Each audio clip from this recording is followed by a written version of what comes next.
আজকের অনুষ্ঠানে আপনাদের স্বাগত জানাচ্ছি। আমাদের আজকের অনুষ্ঠানে আমাদের সঙ্গে রয়েছে একজন বিশেষ অতিথি।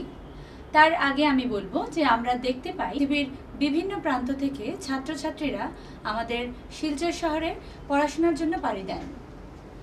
আসাম বিশ্ববিদ্যালয় কোনো ব্যতিক্রম নয়।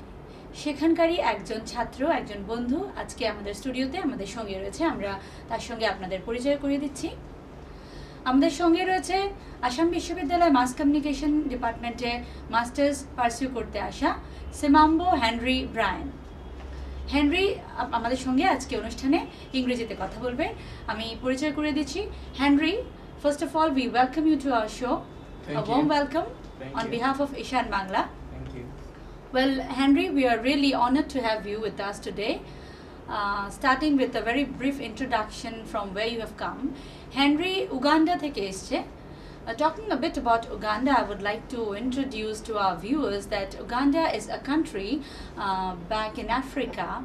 Well, it's surrounded by the nations, namely Kenya, Rwanda, then Southern Sudan, then other countries like Tanzania, and of course Democratic Republic of the Congo.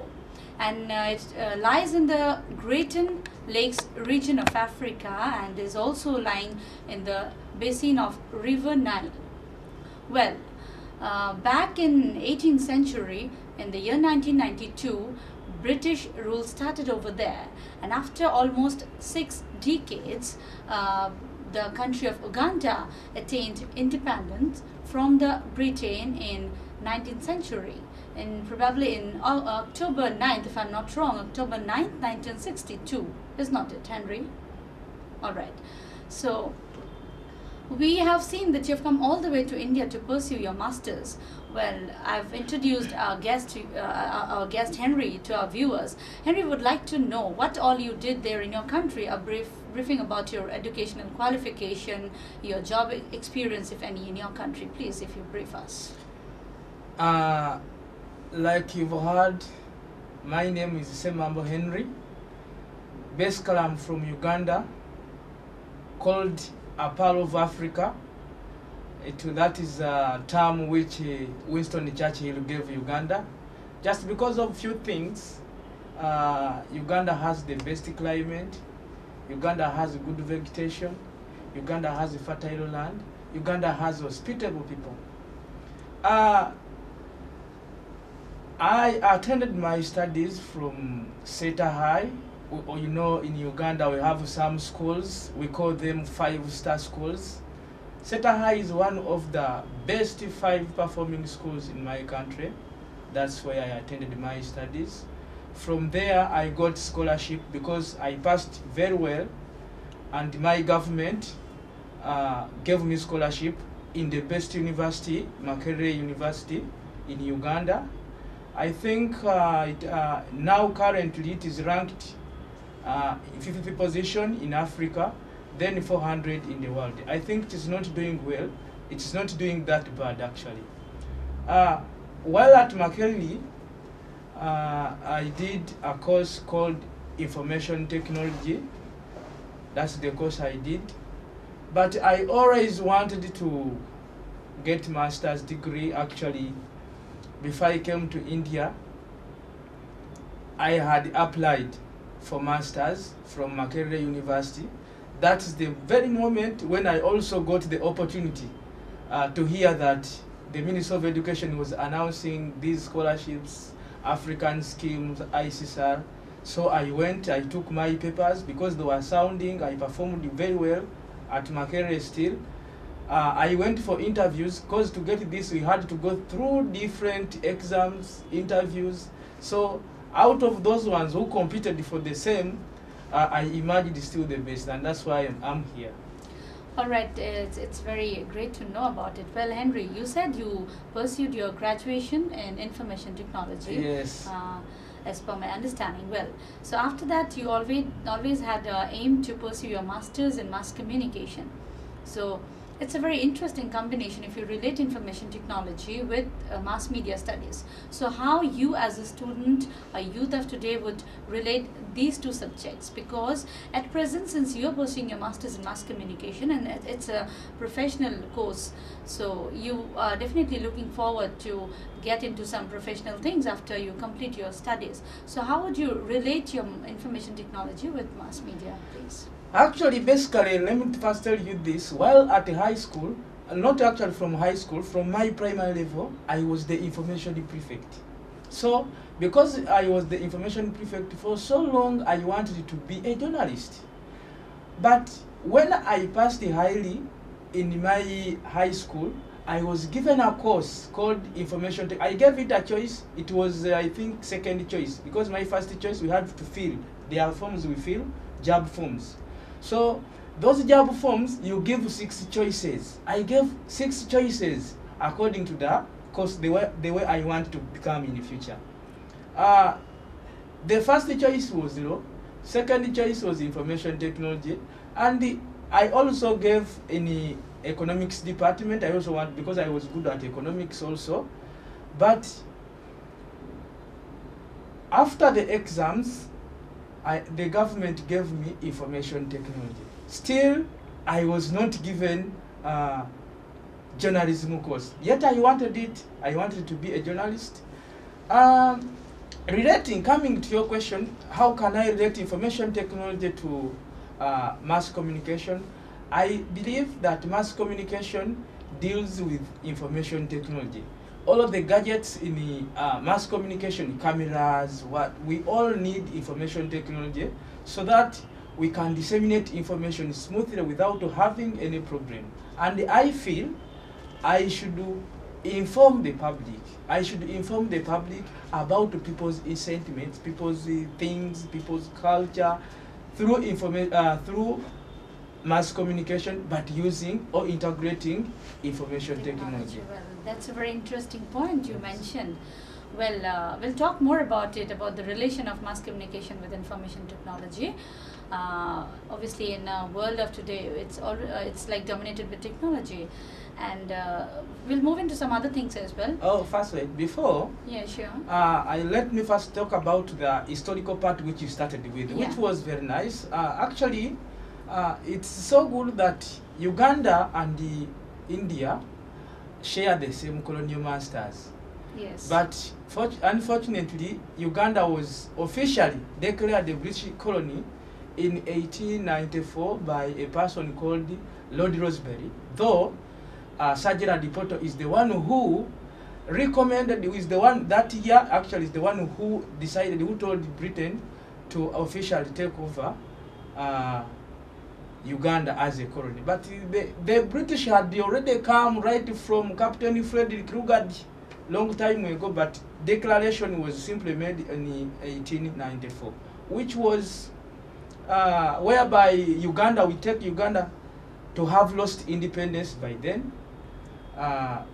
We started seeing so many operations by the British, and some good things. They brought good education. From education, the language we are using right now, it's because of them.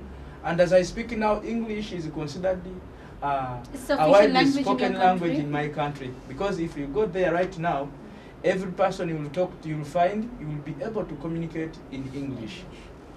Well, Henry, I would like to know, back in your country, since you have come here to pursue your mass communication masters, well, which are the subjects flourishing over in your countries, and students and youths out there, in which subjects, which are the subjects in which they are more inclined to pursue their studies? Actually, there are very many subjects. There are very many subjects, but which one? The one that is taking most students. Most students. Actually, yes. In my country, we have got the highly treasured courses. Unfortunately, highly treasured courses have lost jobs. For example, law courses are highly treasured, but when you qualify through law, I remember I told you, my first choice was for law, because I wanted that icon to be considered a lawyer. And I was capable because I was not a dense person. I remember I performed very well. All classes I was getting first grade. But why did I want law course? It is a highly treasured course, and we consider that lawyers are highly respected. But when it comes to job, you can become a job seeker for so many years without getting a job. So with that, it has lost some meaning in my country. Then another course, information technology. Is it because of the also less flourishing. financial, getting back less financial benefit that people nowadays, they step back from pursuing law? Yeah, because it is not because of that, but it is because of the shortage of jobs. Someone can become a lawyer, but to get a job, a well-paying job, because it is a very expensive course, whereby someone is expecting to earn a lot of money, being that he has qualified through a very expensive course and highly appreciated. But after the course, you become a job seeker for years without getting a job. And there are less chances that this person will be in a position to start off his or her own business. So that is how you felt that it's better if you go for pursuing masters in mass communication instead of going for law. Because in my country now, for example, there are so many television channels which are coming up. There are so many radio stations, and when I look around, these radio stations which are coming up need technical people. Media is having a very good market over in your country. Yes. That's why actually I opted for this. And my father kept on telling me, you see, you used to be a journalist. You used to read the news for your students. Now what happened? I expected you to be a journalist. So that one was haunting into my head. Then I said, oh, sincerely speaking, I have to go back to the right track. I must be a journalist, which I wanted for so long. You see, I had so many options when I was still young. When I was in primary, I wanted to be an accountant. No, first of all, not an accountant. I was a very good footballer. Okay. So I thought, and even my father used to say, this son will give us money, will bring us money through his talent of playing football. I also took it that I will be the nation footballer. By then I was comparing myself to some great footballer in Europe. There is a man called, by then you don't know him, he's called George Weah. I liked him so much. So I was getting inspiration from him. But when I left the primary level, I joined the secondary. Now the desire changed. Now I started to do very well in accounts. I was a very good accountant. I started calling myself an accountant because in my class, no one could challenge me in accounts. I was very good at accounting. So eventually your aims and ambitions kept changing. Yeah, my aims changed to now from being a renowned footballer to accountant, lawyer, journalist, so many things. Not yet lawyer now. But after, you see, there is our secondary level is divided into two parts. We have O level, that is from senior 1 up to senior 4. That is the O level. I think here it is there is that there are some 2 classes which you do. Either 11, 12 or higher secondary. Okay. Also we have higher secondary. So higher secondary there are 2 classes. Then when I went to, I thought I would continue with the accounting, and actually now I was seeing myself as an accountant. My father used to give me some accounting things, accounting activities. He owns a big company, so he could always call me in his accounting section, exposing me to those accounting materials, accounting software. So I know how to use those things. But when I went for higher education, what happened is that I liked economics so much. I was doing commerce still. I wanted to do commerce and the accounting. But at a high level they were saying, higher level they were saying, you must only choose one. Either commerce, now not accounting. Accounting was replaced with entrepreneurship. Yes, entrepreneurship. So I said now I was looking at which one will make me excel academically, perform highly without facing any obstacle. Then I said now which one? I eventually decided to go with the economics. Because now I had started changing almost towards in the direction of my dad to be a businessman, to be a businessman like that. Then I said, which subject should I take? That is economics.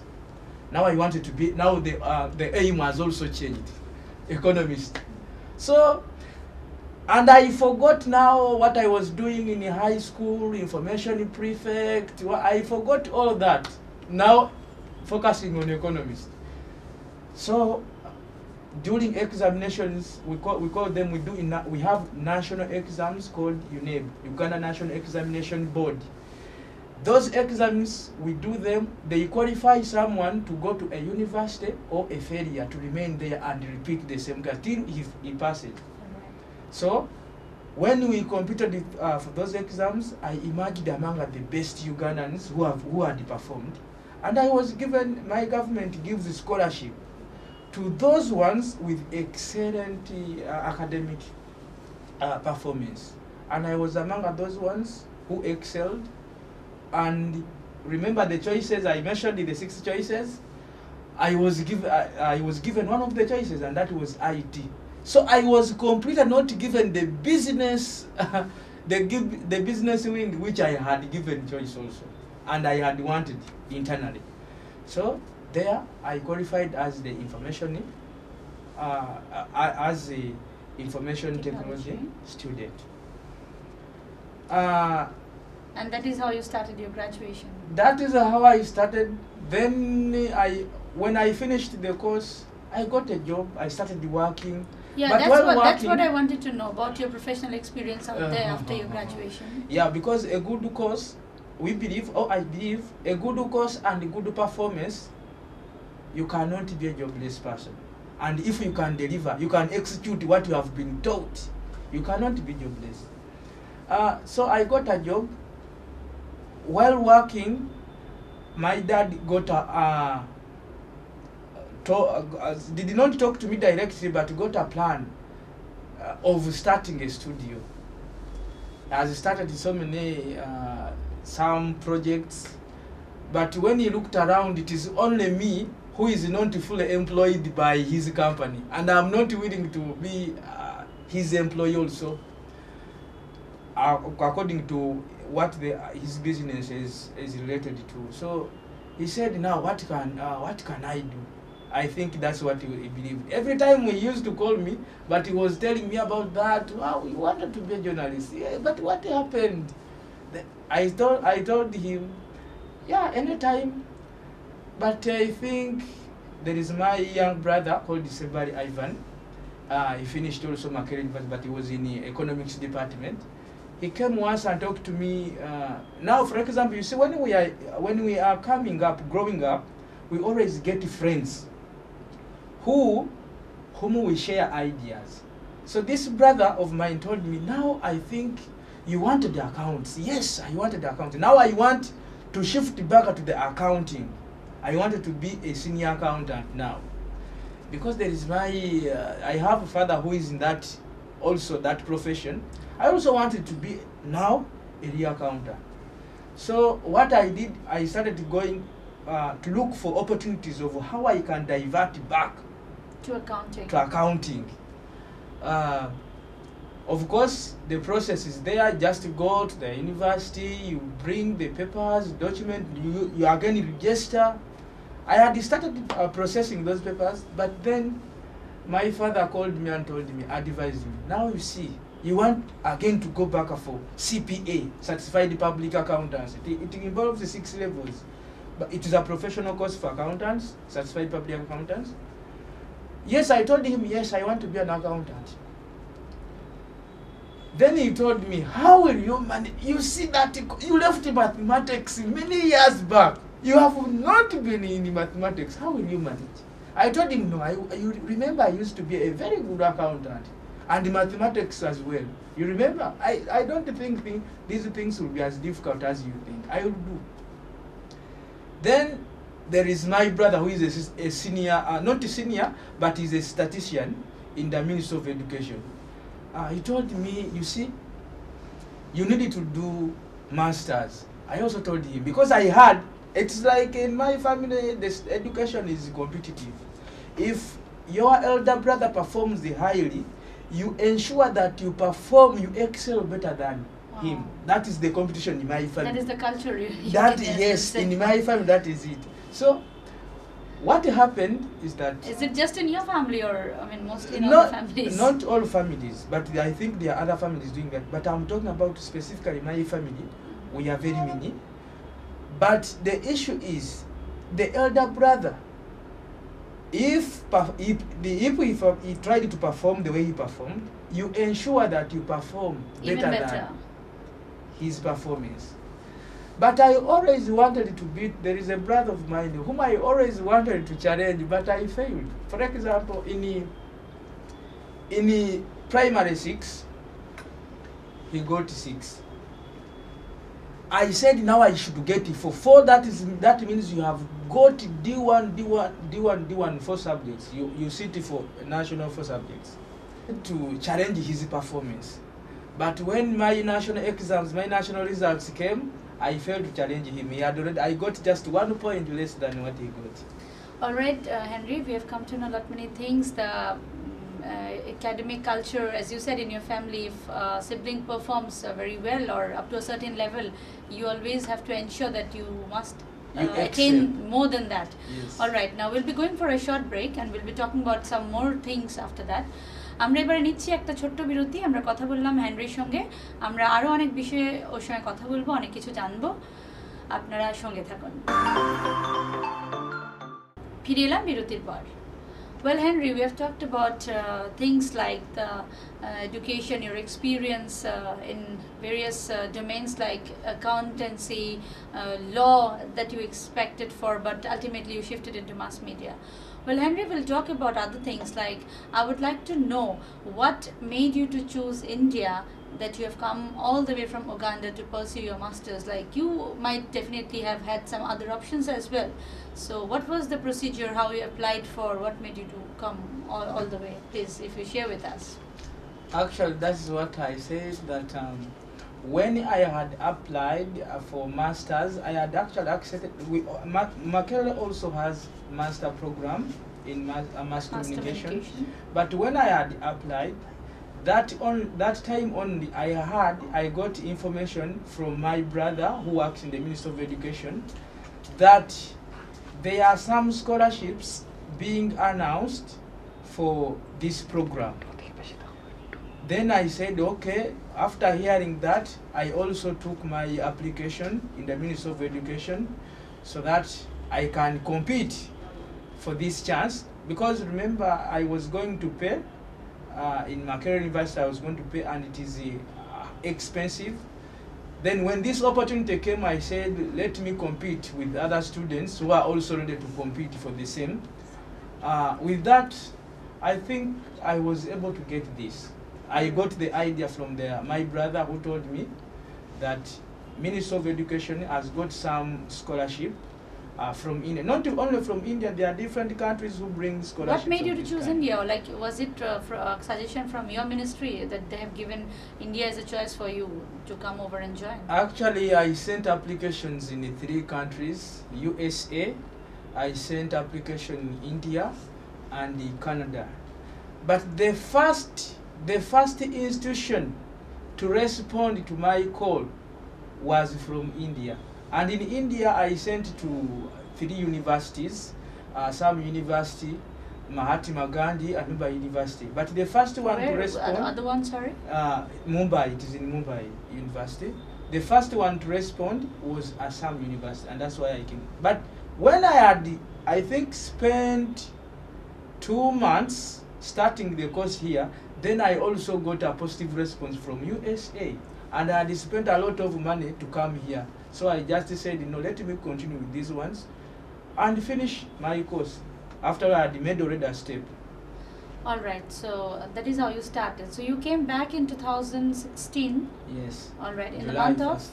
July 1st, yes. July 1st you came to India. So since you have come to India, do you really think the education standard of your country differs a lot with here in India? And what are the differences that you have pointed out as of now that the education is, taking off, opportunities, limitations, whatever it is? Basically, I'm not seeing any much difference, because more theory. I expected to be more practical, but according to what I'm seeing, classes are mainly much conducted into theory.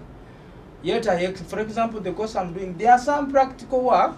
Practical work is there, but the theory is also much, and I expected it to be practical. That is it. And the difference which I'm seeing is within the students. The students are the one creating the difference, in that themselves academically, I think they are not so competitive. They are not academically competitive.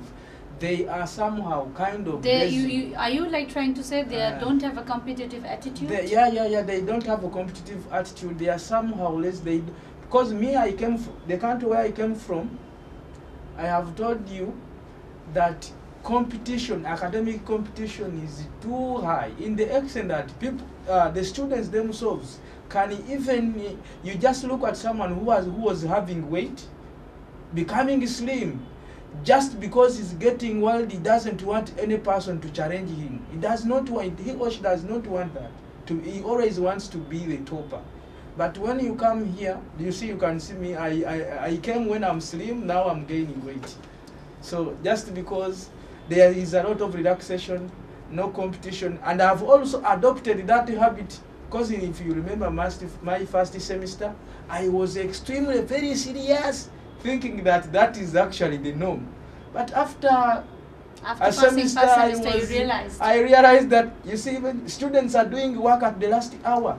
When they give assignment, they want to complete assignment at the last date, which is not the habit I came with. I have lost that. Do you get into some other activities apart from studies? Since you are not into the proper city, you are back in Assam University hostel. I'm sure, that is having much of like cons than whatever it's available in the city. So I don't know how far you are like into some other activities.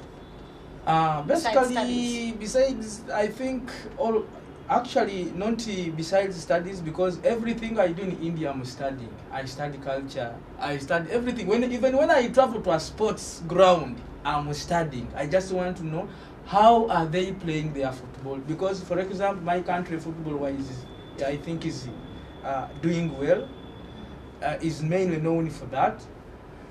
Then sometimes I visit the sports ground. The sports ground is there in Nairomala. I had gone there to practice, to train with them, but when I reached there, the playground, the facility made me not to actually participate in the activity. But talking to the activities, social activities, co-curricular activities, are you talking about co-curricular activities? Yeah, exactly. Talking about co-curricular activities organized in Assam University, I have been a participant figure, actually, because I participated in arm wrestling, and I emerged the second. I've been participating in debates. Was your competitor somebody from India? Yes, actually, Indian is very strong. I thought I was going to take everyone. I thought I'm going to be the best. But my friend, I'm telling you, he was the second. I felt to be the best in arm wrestling. There was some energetic guy from MBA, yes. So we went to the final, me and him, and he wrestled me down. So I lost, which I didn't want, actually, because whenever I participate in an activity, you always get the best position. Yes, I always want to be in the best position. All right, Henry. So, talking something about the culture, I would like to know about the festivals of your country.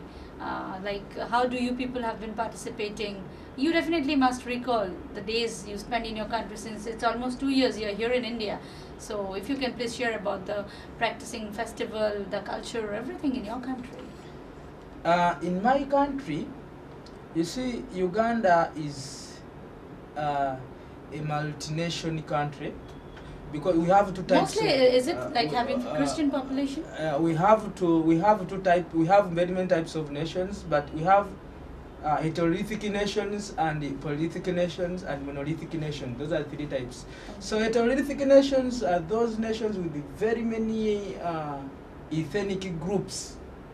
So basically, my country has many ethnic groups. Is on that basic on that cultural background, whereby each ethnic group has different tribes with different cultural practices. But basically, what about the religious practices? Religious Mostly, practices, we have Christianity as the largest practicing religion. Yeah, practicing religion. What we else? also have Islam, the second. We also have now the Seventies have come, the born agains have just come, I think. But those ones, the Seventies and the other regions, I mean African traditional region. African traditional region has similar practices of Hindu, which I'm seeing here. See. Yes, worshipping is very many Similar. small gods. That respect. They believe in structure. That structure, those small gods, they have very many gods, and the Hindu has. You mean they have structural belief like the practice in Hinduism? Yes, they even have a book which is almost looking like a Bible.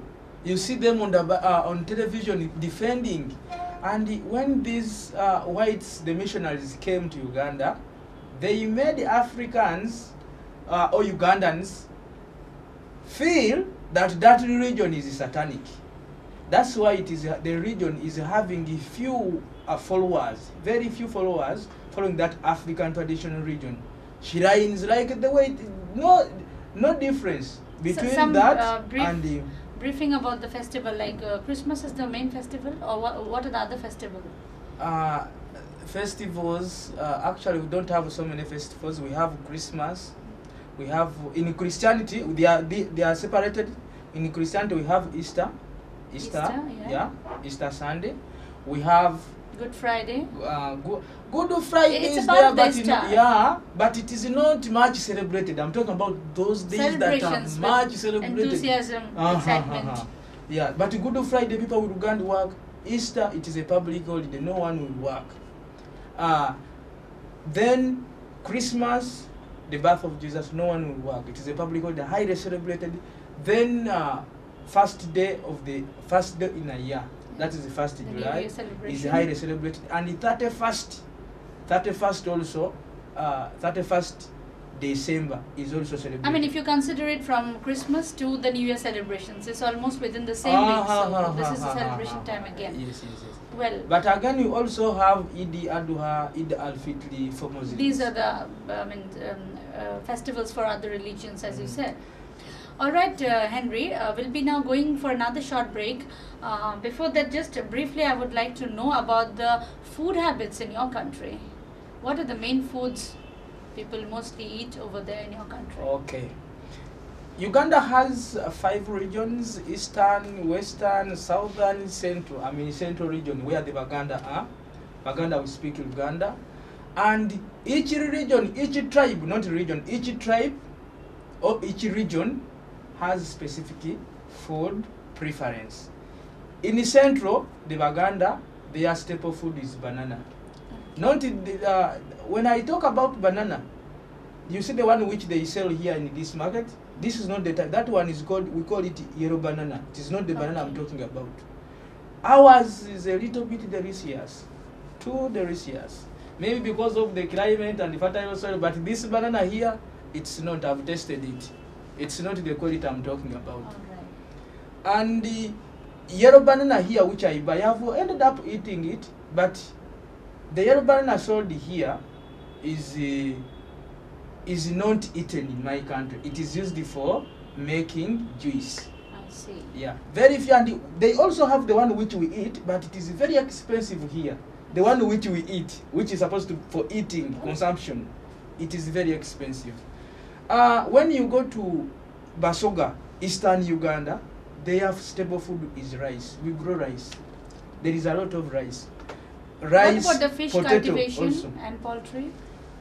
Yeah, fish cultivation is also there. Remember, you said Uganda is found in the Great Lakes region. Great Lakes region, it is a region between the Great Lakes of East Africa. We have the largest freshwater lake in the world. Largest freshwater lake. You add the word fresh. Not largest lake, because largest lake is Spiria in North America, Spiria. But largest freshwater lake, Spiria is salty. The largest freshwater lake is Lake Victoria, is shared by 3 countries. So, meaning fishing is done. Zambia? Fishing is done. Yes? Is one country Zambia? Any chance? Because I think there's a Victoria Falls famous out there in Zambia. Oh, Victoria Falls discovered. No, Victoria Falls. No, not there. Okay, it's in a different This Lake region. Victoria, actually, you see the whites when they came, they wanted to give names to our physical features as if we didn't know the names of the physical features. The local name for Lake Victoria is Lake Narubali. But when Johnny Speak came to Uganda, he reached at the source of River Nile, the longest river in the world. Yeah, Uganda has the longest river. Yeah, the it source lies in of that the longest basin, as river. I told in the very beginning. So, he said, this lake is called Lake Victoria. Why? Because the queen, where he was coming from, was Queen Victoria II. So, he named Lake Victoria, which we call Lake Narubali, after the queen who sent him. But we know the local name for the region. So, all right, Henry. We have come to know about the food consumption as you mentioned. So, as I said, we'll be going for a short break. We'll continue on the same topic. Before that, we're heading for a short break. আমরা নিচ্ছি আরেকটা ছোট্ট বিরতি, আপনারা সঙ্গে থাকুন। ফিরে এলাম বিরতির পর। আমাদের সঙ্গে রয়েছে Henry সাবাম্বো। Well, Henry, we were talking about the foods of your region. You have told foods of 2 regions, one having banana and another rice as the staple food. I think you left to share about some other regions as well. So, what are the foods of other region? we have millet, sorghum, that is northern Uganda. Then we also have western Uganda. They are more also having some banana and milk. Their major occupation is cattle keeping. These are like cereals, grains? Millet, sorghum, those are cereals. All right, Henry, we've come to know about the food of your country. Well, I just want to know, after coming to India, definitely you might have encountered with a big differences in the food habit. All right, so how did you adjust, or do you have any favorite food in India? How did you have looked at the entire food habit after coming to India? When I came to India, the first meal I tasted was veg biryani. Is it biryani? Veg biryani. Biryani. I found that delicious. I tasted it from Kolkata. When I came to Assam University, I tried to seek for that very type. I failed to see that very type. But other types are prepared nearby. I find them to be so much chili. There is a lot of... Okay, I was tasting also chili. I used to eat chili. Because we have Indians in Uganda. And those Indians like chili. We try to share with them. We have so many Indians in Uganda. When I got the opportunity, when I got to hear that I have been given scholarship from India, before I came, I started tasting chili. You started tasting I Indian started food. not Indian food, but getting myself accustomed to chili. But particularly not chili. Yes, because we know that Indians like spicy food, like chili so much. That is, So, of course, not as a whole for India. I would like to interrupt here and say, the preference of chili and spicy is concentrated with some particular regions of India, not everywhere in India actually. But fortunately, where I came, my expectation the was places right. where you mentioned, these places, they prefer for some spicy foods. That's right. Well, so what kind of food do you mostly consume nowadays in India? So basically basing on rice. I depend on rice and chicken. That chicken, sometimes I change to ground nuts, rice. If not ground nuts, rice, I eat potato. All right. Not Irish potato. Do you stay in a hostel? Yeah, And do you cook your food by yourself, or you have people to cook for you? I stay in a hostel and I cook for myself, just because I think, and the other people also think, those ones who are in charge of us, that they cannot prepare what we want, what we eat. We are different Africans in the hostel, and each prepares the food on his or her So own. self-help is the best help. That's what you follow. Because everyone believes he cooks the type he wants, in the way he wants. Henry, we have talked about the food culture and festival. Now, we would like to talk something about the political structure of your country. If you narrate us briefly about the basic political structure, the ruling party, what's going on in your country? I think the political structure is almost similar to what is in India. We have, the government is made up of 3 arms. That is executive, legislature, and the judiciary. Henry, as we have come to know about a recent issue that the supporters of the ruling party in your country, they have asked for some change in the constitution. They have appealed the parliament to make some changes so that the parliament can pass the bill. So if you can narrate about that particular issue. Uganda, like I said earlier, that it has 3 organs: judiciary, executive, and parliament. But it appears, according to my understanding, that executive is trying to influence, to put pressure to all other organs.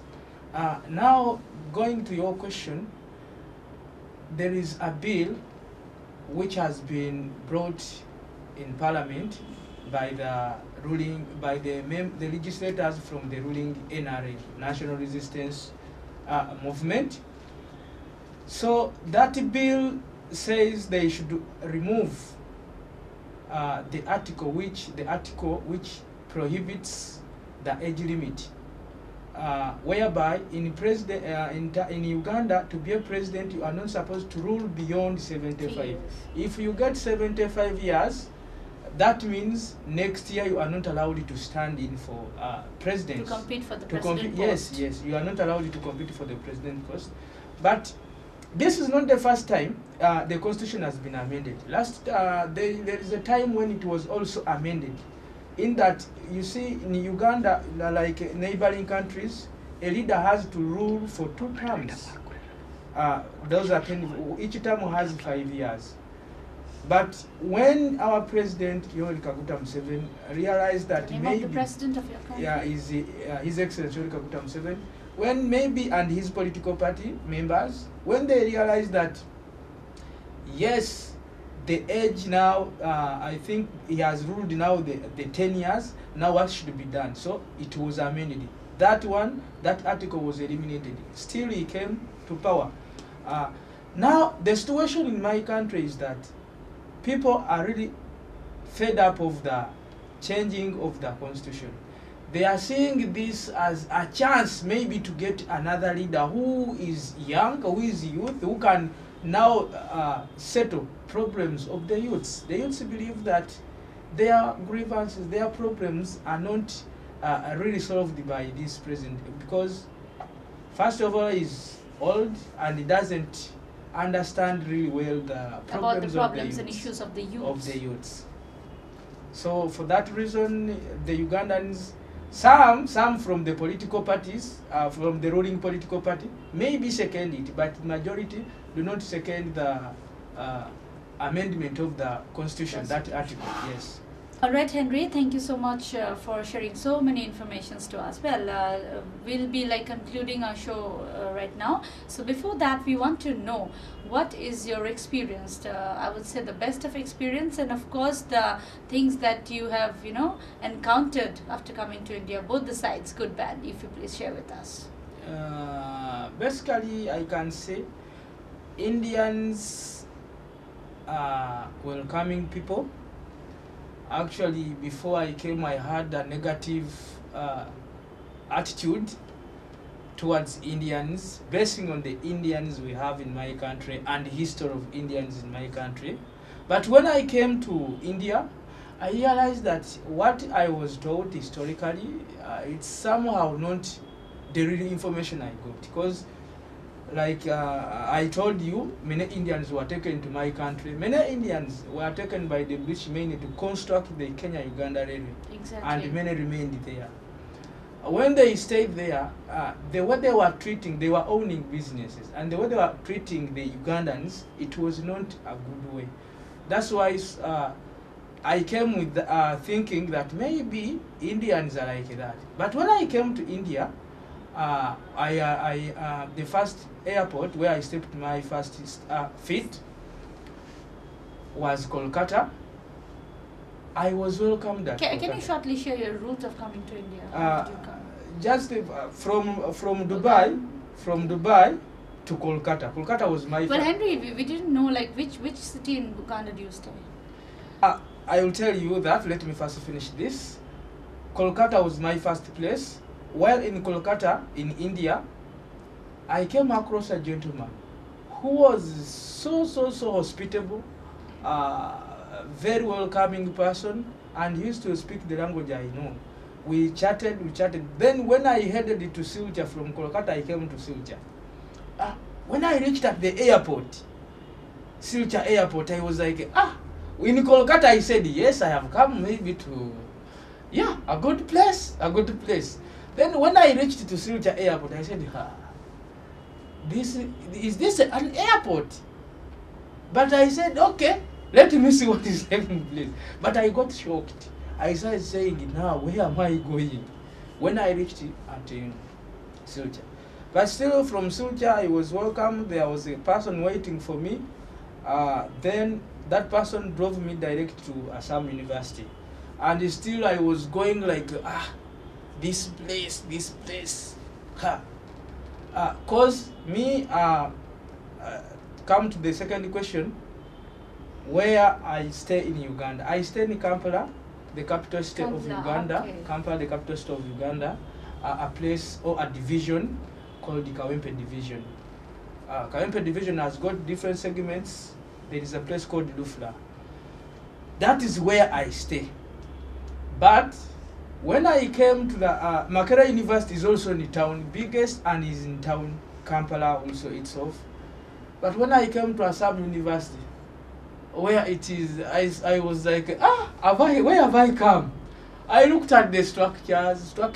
Okay, some structures are not old. Structures don't look to be old, but maybe they lack proper renovation. That is when I look at them, structures lack some proper renovation to look very attractive. Because if you look at the structures of the university and you compare them to other structures in other universities like Tespul, you see a very huge difference.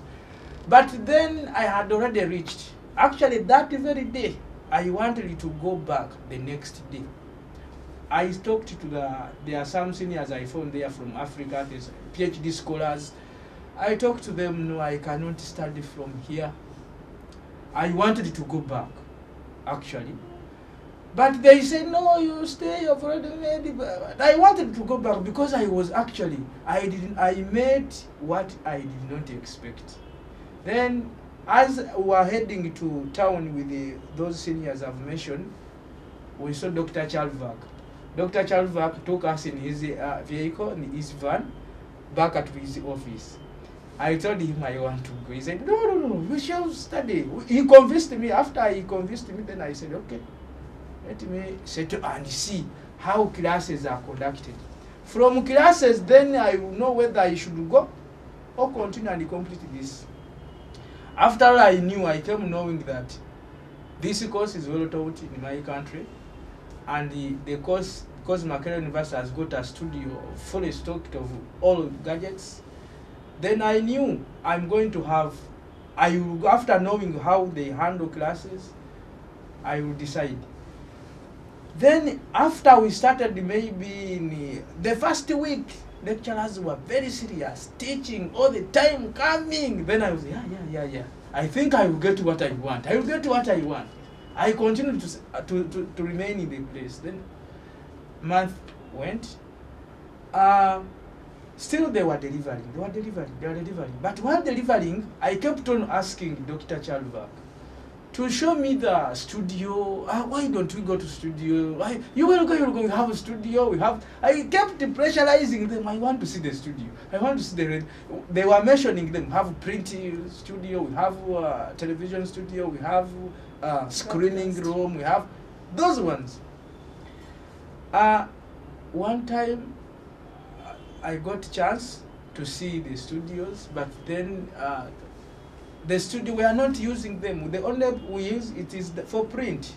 Print is well stocked in Assam University, but the other studios are not so much in good, are not well stocked yet. An international student, these are things I think he or she expects to get. One, to get external exposure, international exposure with practical work, such that when I go back, there are some practical skills I add to the existing practical skills. But when I came, I found that still theoretically, then I simply add the theory on the existing theory, which is not needed. The world needs practical skills. That's what I think. So much as I have got external exposure, international exposure, I will go back to my country. They will look at me as an international student. Those people who actually, the major reason why, because my daddy asked me after getting this, I processed all of these documents for coming for this scholarship without his consent, without him knowing. But after I received everything organized, I went to him telling him, I have got scholarship. He told me where? India. Why have you chosen India? That was his question. Why have you chosen India? Which course? Mass communication. Journalism and mass communication. India, the truth is, India is much known in sciences. Sciences, if I had mentioned I'm going to do a science course, yes, sure, doctor, medicine, he would be a very welcoming man. But with this course, he said, sure. Okay. But of course, he knows me. If I take a decision, I've taken a decision, he just needs to give it a go ahead. Okay, you can try. Since you want to be a journalist, now you want to be a journalist. Okay. So he gave me a task of knowing where these gadgets are sold, the best masts for studio what in India, because technologically India is better than Uganda. So that is the task he gave me. And he told me, make sure when you come back, I don't seek for a job, because you are an international student now. Look for those things. All right, Henry, that's really good to know. Your dad has been encouraging for you all through. Well, in short, just I want to know, since we are almost like ending up our show, that what's your next aim after completing Masters in Mass Communication from Assam University? I really want to be a typical academician. I will never... Do you have any preferred countries where would you like to go next after India? Yes. Of course, I want to do my PhD. Either in USA, I will give them a second try. Belgium, Canada.